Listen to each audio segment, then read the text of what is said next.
Imagine this.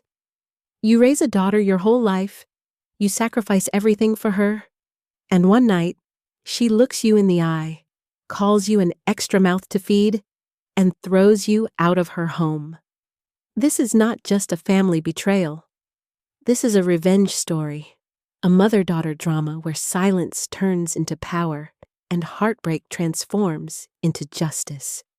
But what if that same mother came back not as a victim, but as the secret owner of the very building her daughter lives in, tripling the rent and watching her world collapse? Stay with me, because this isn't just another emotional family story. This is about betrayal, power, forgiveness, and the price of silence. Family betrayal doesn't always come like thunder. Sometimes it comes dressed as dinner. The night Amanda turned on me, the table was set like a magazine cover. Candles glowed, the roast chicken gleamed golden, and wine sparkled in our glasses. To any outsider, it looked like love. But I knew. I felt the shift in the air, the way Amanda wouldn't meet my eyes, the way Chad's smirk curled at the edges like a wolf about to pounce. "Margaret," Chad began, his tone smooth but rehearsed. "We've been meaning to talk about arrangements." I forced a polite smile. "Arrangements?" Amanda fidgeted, twisting her napkin. That silence, her silence, was already the betrayal. Chad leaned closer. "You've been living with us for months. Bills are tight. Groceries don't stretch the way they used to. Honestly, it's hard having another mouth at the table. Another mouth, not a mother. Not the woman who raised Amanda through sickness and sacrifice. Just an extra mouth." The word struck me like a blade. My gaze flew to Amanda, desperate for her to defend me. But she only stared down at her plate, eyes glazed, as if she had already rehearsed this too. Finally, she whispered, "Mom, maybe it's time you find your own place. Chad's right. We need our space. We need to focus on us." My world cracked. All I could think of were the years of double shifts, the sleepless nights, the lunches I skipped so she could have dance lessons, every scar I carried, every wrinkle, every sacrifice. And this was my reward. I swallowed hard, forcing strength into my voice. "Of course, I don't want to impose." Chad smirked in victory. Amanda didn't even reach for my hand. I packed my suitcase in silence, folding each blouse with trembling fingers. The walls seemed to echo with memories. Lullabies, birthday candles, college letters. Ghosts of love that Amanda no longer remembered. At the door she whispered, "Take care, Mom." 3 words, enough to sever a lifetime. I stepped out into the cold night. The garden smelled of jasmine, sweet and cruel. The streetlight flickered, casting long shadows that swallowed me whole. I wasn't just leaving her house. I was leaving behind the illusion that love was enough. But as I dragged my suitcase down the dark sidewalk, a fire began to smolder beneath the ashes of my heartbreak. One day, Amanda, one day, you'll see me again. Not as a burden, but as the storm you unleashed tonight. The motel smelled of bleach and loneliness. The neon sign outside buzzed endlessly, pulsing through the thin curtains. Each blink was a cruel reminder that life moved on, with or without me. I lay on the stiff mattress, staring at the ceiling. My daughter had called me an extra mouth to feed. My daughter, the very reason I had survived decades of struggle. How do you survive when the one person you lived for decides you no longer matter? Days blurred. I wandered through diners, counting quarters, stretching every dollar. Housing ads mocked me.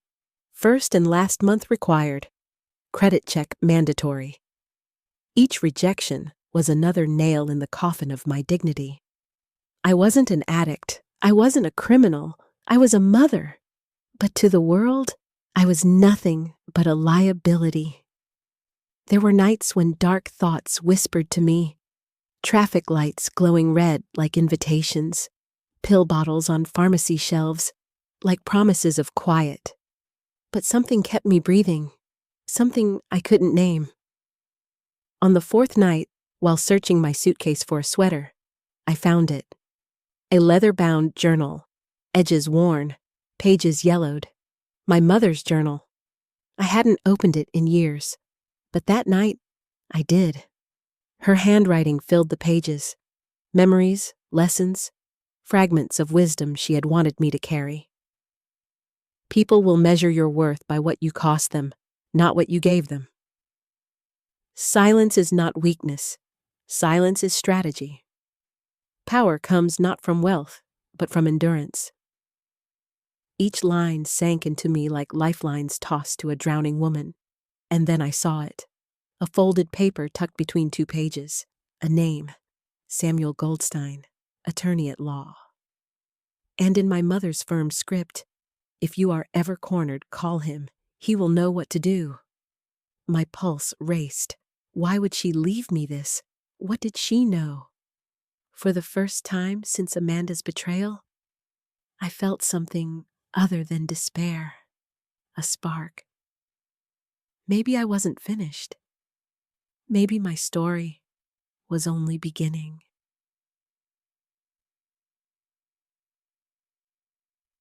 Goldstein's office smelled of leather and oak, the kind of place where secrets are spoken softly and lives are rewritten in ink. He was older, with silver hair and eyes sharp as glass, but warm at the edges. Margaret Hayes, he greeted me, rising from his chair. I knew your mother well. Eleanor was extraordinary. I clutched the journal. She left me your name, said you'd know what to do. He nodded, gesturing for me to sit. Then it's time we talk. For an hour, I spilled everything. Amanda, Chad, the humiliation, the motel, the journal. My voice cracked, but I didn't stop. When I finished, Goldstein leaned forward, folding his hands. Your mother anticipated this. Not the details, but life's cruelty. That's why she left you my name, because she left you more than memories. He pulled a thick file from his drawer and slid it across the desk. This is your inheritance. I blinked. Inheritance? My mother died with nothing. That's what I thought. Goldstein's lips curved into a faint smile. She let you think that. Eleanor invested quietly, carefully. She left everything in a trust, under my care, until you needed it. My hands shook as I opened the file. Bank accounts, investment portfolios, even deeds to property. How much? I whispered. Enough to give you freedom, he said softly. Enough to ensure you never again beg for shelter. Enough to fight back. Tears blurred the numbers on the page. All those years, I thought my mother left me only a journal and grief. But she had left me a weapon. Goldstein's voice dropped lower. You can survive quietly, or you can reclaim what was stolen, your dignity, your power, your place in the world. Something inside me shifted. The broken woman who walked into his office was gone. When I stepped back onto the street, the city no longer mocked me. The buildings, the windows, the skyline, they whispered possibility. I wasn't walking away from Amanda anymore. I was walking toward something greater, toward revenge, toward justice, toward a reckoning. The first thing Goldstein told me was simple. Knowledge is leverage, and leverage is power. So I began to reinvent myself. Every morning, I rose before dawn and sat in the library with stacks of books. Personal finance, real estate, investing for beginners. Words that once looked foreign, equity, ROI, capital gain, slowly became tools in my hands. The broken woman who once wandered diners with a handful of quarters was gone. In her place was a student of survival. I spent hours taking online courses, listening to lectures late into the night, my notebook filled with diagrams, numbers, and plans. At first, it felt absurd, me at my age, relearning the rules of money like a college freshman. But slowly, the fog lifted. I began to see patterns, opportunities, and then came the discovery. One rainy afternoon, as I scrolled through real estate listings, a headline caught my eye. Multi-family apartment complex for sale, prime location. The photo stopped me cold. The brick facade, the balconies, the little courtyard I had tended with my own hands. It was Amanda and Chad's building. For sale. I leaned back in my chair, heart racing. The very place I had been discarded. The very home where Chad smirked and Amanda looked away. And now it was vulnerable. It was fate handing me the perfect battlefield. I called Goldstein that night. "Is it possible?" I asked, barely able to breathe. His reply was calm, almost amused. "With the inheritance? More than possible. Margaret, if you want this building, it can be yours." I hung up the phone and stared out at the city lights. For the first time, the pain of betrayal didn't crush me. It fueled me, because I knew exactly what I was going to do. The purchase went through faster than I imagined. Within weeks, papers were signed, accounts transferred. The building was mine. Mine.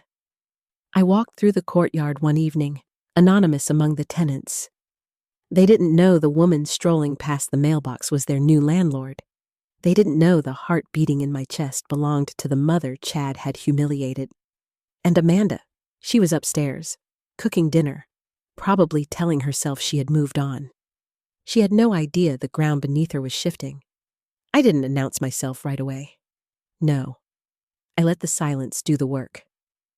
Silence was power, my mother had written, and I finally understood what she meant. Then came the letters. One by one, slipped neatly into mailboxes. Formal notices on crisp paper, signed with my new property management company's name. Effective immediately, monthly rent will increase by 35% due to new ownership and planned renovations. It wasn't illegal. It wasn't personal. It was business. But to Chad and Amanda, it would feel like a thunderbolt. 2 days later, I heard from Goldstein. "Chad called the management office. He's furious, says it's extortion." I smiled for the first time in weeks. "Good," I said. That night, my phone buzzed, a voicemail from Amanda. Her voice shook, a blend of fear and desperation. "Mom, hi, it's me. I know we haven't spoken since that night, but something's happening here. The new owner just tripled our rent. We can't afford it. I don't know what to do. Please call me." For a moment, my hand hovered over the phone. The daughter who had thrown me out was now reaching back. But I didn't call her. Not yet. Because this wasn't reconciliation. This was the beginning of a game. A game of power. And for the first time, I was the one writing the rules.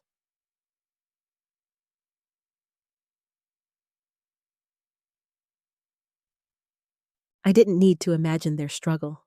I could see it.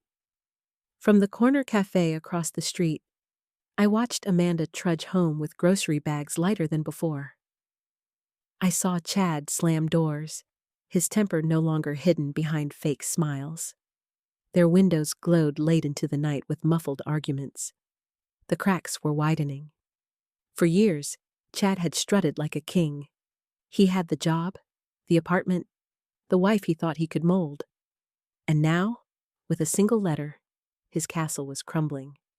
And Amanda, my Amanda, looked smaller every day, her shoulders hunched, her eyes rimmed with exhaustion. One evening, I saw her sitting alone on the balcony, no makeup, hair unbrushed, staring into the street as if searching for an escape. It broke something in me, because for all the fire of revenge, for all the satisfaction of watching Chad squirm, she was still my daughter. The little girl who once ran to me with scraped knees and whispered, "Don't let go, Mom." But I stayed silent, because silence was power. And I couldn't show my hand, not yet. When the second round of notices went out, detailing mandatory building improvements and additional costs, Chad lost control.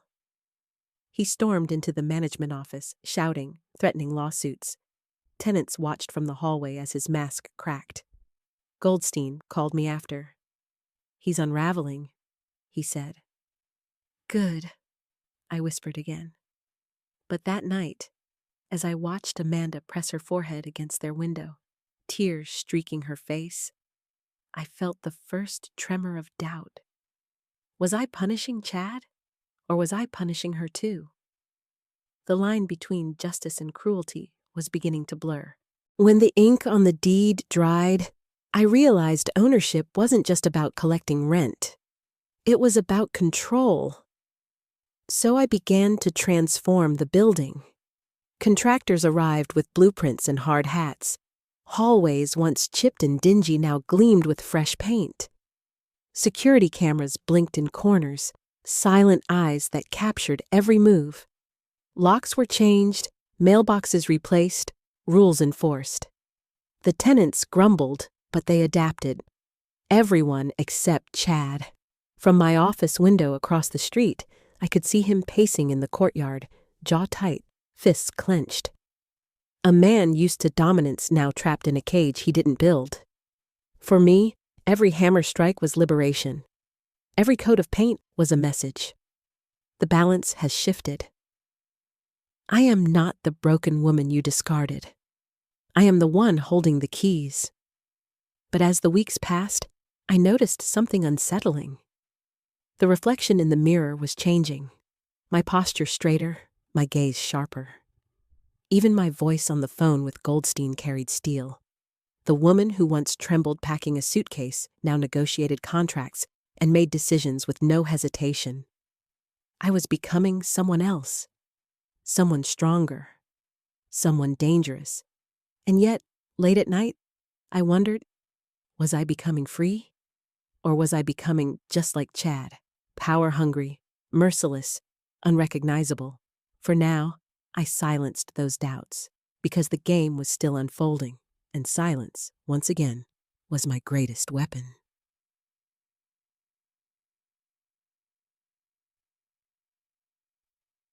It started with Amanda's voicemails. "Mom, please, just talk to me. Mom, we can figure this out. I'm sorry. I didn't mean..." Her voice cracked on the last one. "I just need you." I replayed them more times than I'd admit, but I never answered. Because if I picked up, if I let my heart soften, the war would end before it even began. And this wasn't a reconciliation. This was war. Chad's mask cracked faster. Notices of rent hikes turned into late fees, and late fees turned into shouting matches in the hallways. Tenants whispered about his temper, about the holes he punched into walls. Then the letters came, slipped under my door at night. Cut-out magazine letters pasted on cheap paper. "We know who you are. Back off." "Stop before it's too late." Goldstein urged me to report them. "Anonymous threats escalate," he warned. But deep down, I already knew who sent them. Chad. And instead of fear, I felt a strange thrill, because if he was lashing out in the dark, it meant he was losing control. Still, the line between game and war was blurring. Each voicemail from Amanda cut deeper. Each threat from Chad grew sharper. I told myself I was still in control. But as I lay awake at night, listening to the hum of the city, a whisper gnawed at me. What if I've unleashed something I can't contain?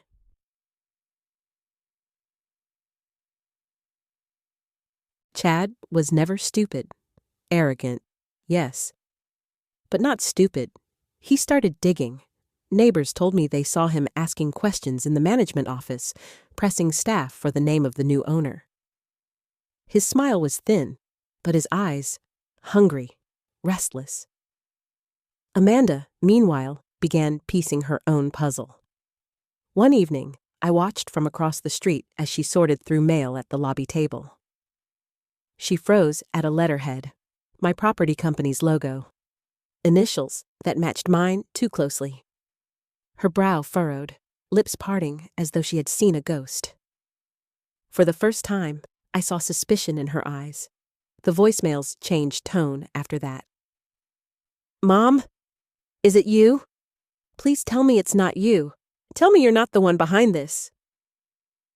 I sat in silence, heart pounding, because the truth was creeping toward her, and when it finally landed, it wouldn't just shatter Chad's world.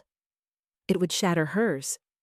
And maybe, just maybe, it would shatter me too.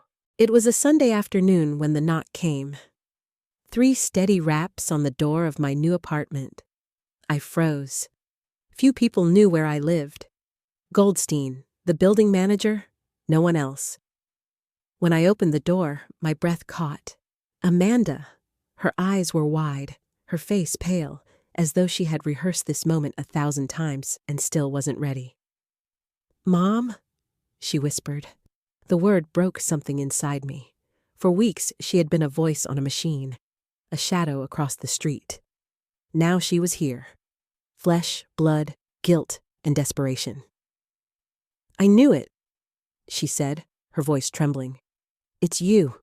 You're the new owner?" Silence hung heavy. I wanted to deny it, to protect the fragile thread still tying us together. But lying felt pointless. "Yes," I said. Her lips quivered. "Why? Why are you doing this to me? To us?" 1,000 answers rushed through me. Because you betrayed me, because Chad sneered in my face, because you threw me into the cold. But none of them mattered as much as the truth pulsing in my chest. "Because you made me invisible," I said quietly, "and I needed you to see me again." Tears streamed down her cheeks. For the first time, Amanda looked small, not the adult who had cast me out, but the little girl I once tucked into bed. "Mom, I'm sorry," she sobbed. "I was weak. I let Chad decide everything. I thought—" Her voice cracked. "I thought pushing you away would give me peace, but it only broke me." For a moment, my arms ached to hold her, but I didn't move. Because forgiveness, like power, required timing, and I wasn't ready. Not yet. "Go home, Amanda," I whispered. "We'll talk when the time is right." And I closed the door. Her sobs echoed in the hallway long after her footsteps faded. The tenants' meeting was supposed to be routine. Complaints about plumbing, questions about renovations, whispers about rising rent. But everyone knew it would be more, because I was coming. The room was crowded, buzzing with voices when I stepped inside.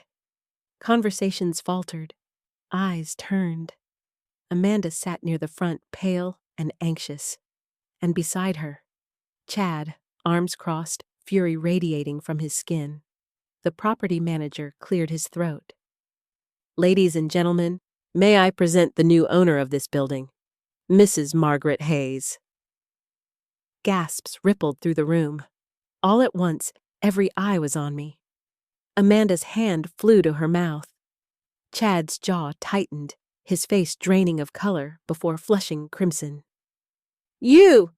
he spat, standing abruptly. "This is a joke." "No joke," I said, my voice steady, amplified by months of silence. "I own this building, every brick, every hallway, every lock. You wanted me gone, Chad. But here I am, stronger than ever." The room erupted in whispers. Some tenants clapped softly. Others just stared, wide-eyed. Amanda looked at me with something between awe and heartbreak. Chad's fists clenched. "You think you can humiliate me? You think you can control me? I met his glare without flinching. No, Chad. I don't think. I know. For the first time, the power was mine, and everyone in that room saw it. After the meeting, the building buzzed with rumors. Some tenants whispered about my strength. Others wondered if I'd gone too far. But none of their voices mattered compared to Amanda's. She came to me again, softer this time, eyes red from crying. Mom, I don't care about the rent.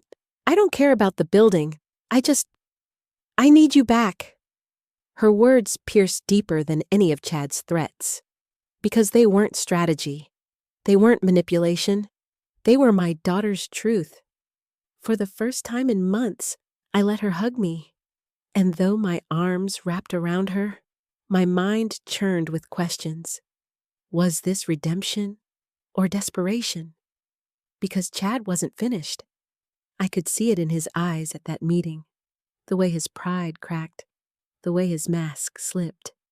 He was unraveling, and a man like him never unraveled quietly. That night, as Amanda clung to me in tears, Goldstein's words echoed in my mind. You stand at a crossroads, Margaret. Justice or mercy, revenge or forgiveness. The choice will define not just you, but her as well. And in that moment, I realized this was no longer just about rent, power, or revenge. This was about legacy. Would I pass down the poison of betrayal? Or would I show Amanda that silence, power, and love could coexist? The answer was not clear yet. But I knew one thing. The storm was not over. It was only beginning.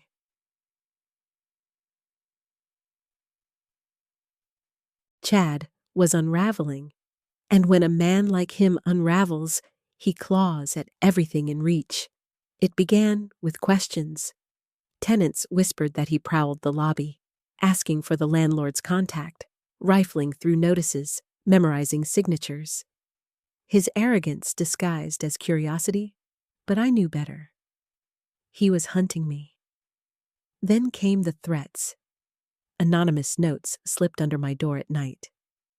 Get out before it's too late. Late phone calls with silence breathing on the other end.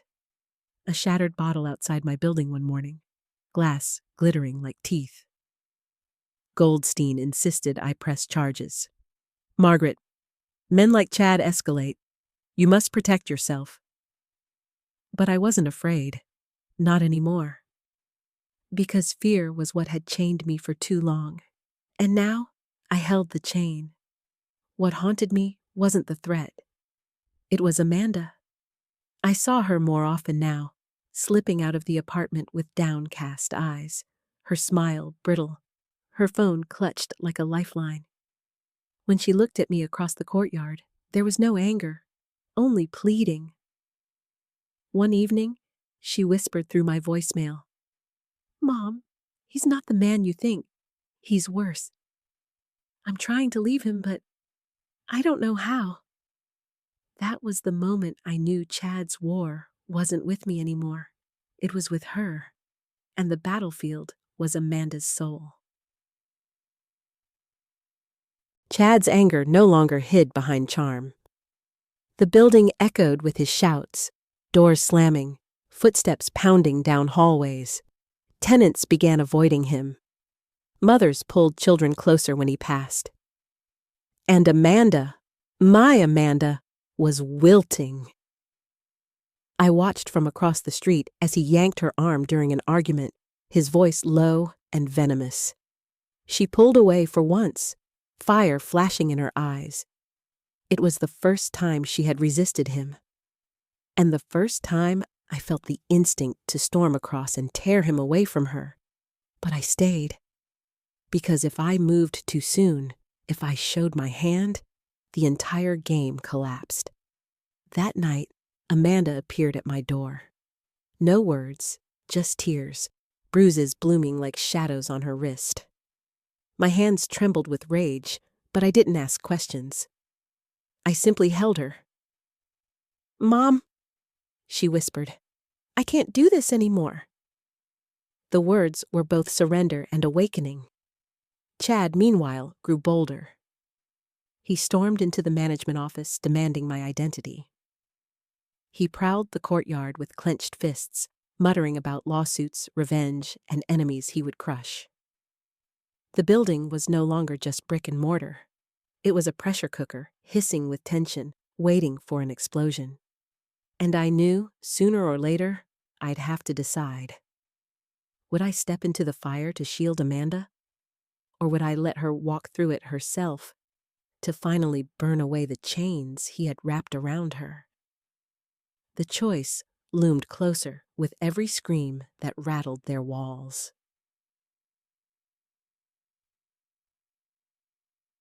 The breaking point came on a stormy night. Rain lashed the windows, thunder rolled, and from my apartment across the street, I saw shadows thrashing on Amanda's balcony. Her voice, sharp, terrified, cut through the rain. "Stop, Chad! You're hurting me!" My blood froze. I grabbed my phone, ready to dial the police. My body moved toward the door, every instinct screaming to run, to save, to protect. But then, Amanda did something I never expected. She shoved him back. Hard. For the first time, she didn't cower. She didn't yield. She fought. Chad stumbled, his rage boiling, but she held her ground, chest heaving, eyes blazing with a strength I had long prayed she would find. And in that moment, my hand trembled over the phone.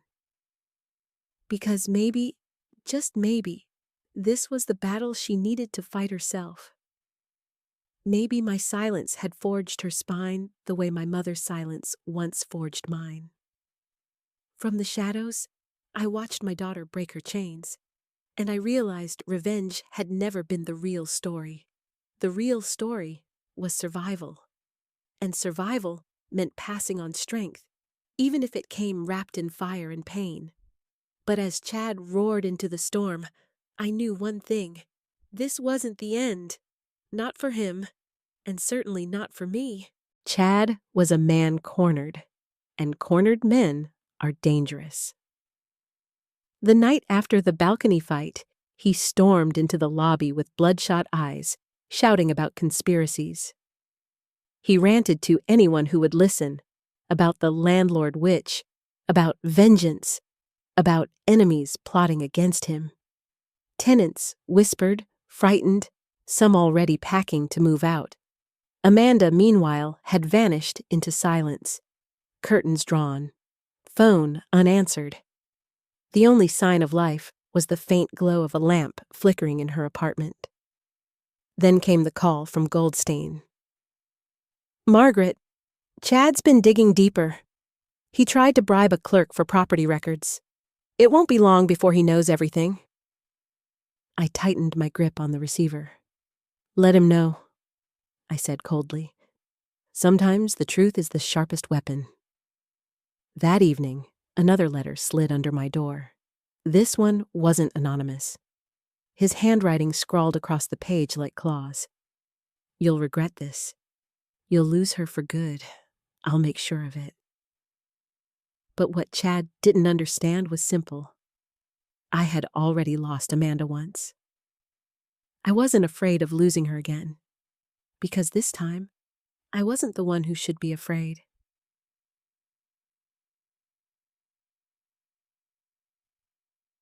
It happened faster than I expected. The police came first, called by neighbors after another violent argument. Chad was dragged out in handcuffs, screaming, veins bulging. The building gathered at their windows, watching the king brought low. Amanda stood in the courtyard, trembling but upright, tears streaking her face, and for the first time, she didn't run after him. She didn't plead. She let him go. Days later, whispers filled the halls. Chad had lost his job. Bail money drained their savings. Lawyers refused his calls. Piece by piece, his empire crumbled, until nothing remained but a bitter man shouting in empty rooms. And Amanda? She came to me. "Mom?" she whispered one night, knocking on my door like a child again. "I don't want to go back to him. Not ever." I held her, feeling the weight of her surrender, the fragile strength in her decision. Chad's collapse wasn't just his, it was hers too. And maybe, in a way, it was mine, because I realized the war was finally over. But peace came with a question I couldn't shake. Was it victory or just survival? The building was quiet now. No shouts echoing down the halls. No threats slipped under doors. Only the hum of new lights, the steady rhythm of order returning. Amanda moved into a smaller unit, one I offered without strings. She paid rent on time, determined to stand on her own. And every evening, she knocked on my door, not as a tenant, but as a daughter learning to rebuild. One night, as we sipped tea, she asked the question I had dreaded. "Mom, why didn't you just forgive me that night? Why did you do all this?" I looked at her, the woman she was, the girl she had been, and I realized there was no simple answer. "Because forgiveness without truth is just forgetting," I said softly. "And I needed you to see the truth about me, about him, about yourself." She nodded, tears brimming. "And do you forgive me now?" Silence stretched between us, long, heavy, honest. Finally, I reached for her hand. "Yes, because you finally found your voice, and that's all I ever wanted." As Amanda wept into my shoulder, I felt the storm inside me quiet at last. The war was over. The scars would remain, yes, but scars are proof of survival, not defeat. When I looked out the window, the building glowed with new light, each apartment a story, each tenant unaware of the war that had raged in its walls. And for the first time in years, I wasn't broken. I wasn't invisible. I was Margaret Hayes, mother, survivor, and the woman who turned silence into power. And that, I knew, was the legacy I would leave behind.